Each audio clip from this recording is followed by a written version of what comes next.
Ensuite, l'inflation locale, elle a été essentiellement alimentée par, excusez-moi, une augmentation des taxes. Alors, les gouverneurs ne l'ont pas dit, il y a certaines taxes, telles que le péage ou la réactivation de certaines niches fiscales, telles que la TVM, qu'ils ont rendues publiques. En réalité, lorsque vous évoluez dans le secteur privé, et par exemple dans le secteur informatique, vous vous rendrez compte qu'une série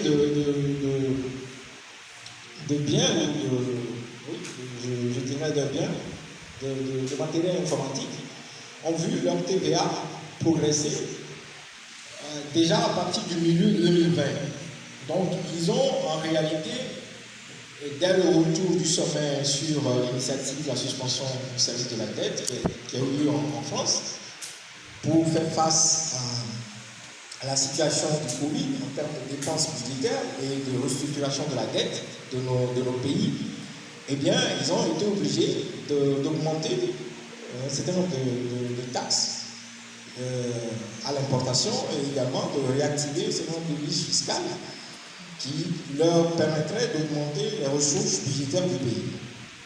Et malheureusement, l'augmentation de ces taxes et la réactivation de ces niches fiscales ont entraîné comme conséquence eh bien, le relèvement du niveau général des prix.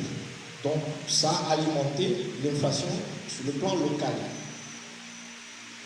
Nous avons également, malheureusement, pour 2021, la crise pluviométrique. Nous avons observé qu'il y a eu une anomalie climatique au Togo où il n'a pas eu suffisamment de niveau de pluviométrie, ce qui a entraîné des réflexes au niveau de nos agriculteurs qui se sont constitués des stocks de sécurité, qui ont refusé donc de mettre sur le marché un certain nombre de denrées.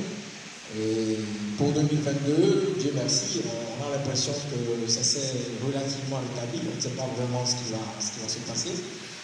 Donc ces trois éléments principaux ont constitué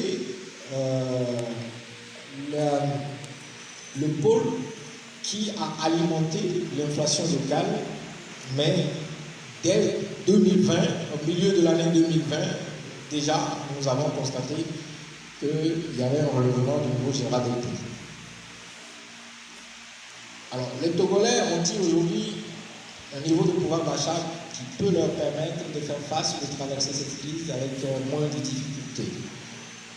La réponse, en tout cas comparativement à tout ce qui se fait dans la zone CEDEAO, zone UEMOA CEDEAO, la réponse est non. Alors, vous avez ces deux graphiques. Le graphique qui se trouve à votre gauche, c'est le graphique qui représente ce que nous appelons le revenu par habitant, PPA, par parité du pouvoir d'achat des pays de la zone UEMOA. Et à votre droite, le graphique qui représente le revenu par habitant des pays de la CEDEAO hors UEMOA. Alors, le Togo, je l'ai mis en excès graphique de gauche, en extrême droite, en noir. Alors, quel est le niveau de pouvoir d'achat aujourd'hui des Togolais? C'est 1 662 $, avec quelques variances. Parce que c'est le niveau de 1 662 $, ce sont les chiffres de 2018, mais ça n'a pas vraiment varié entre 2018 et 2021, fin 2021. Alors, les 1 662 $ de revenus par habitant du Togo, ça fait 76 000 francs CFA par mois.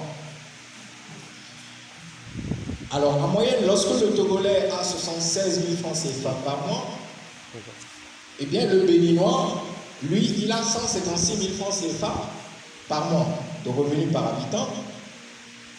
Le Ghanéen, il a 258 000 francs CFA par mois de revenus par habitant.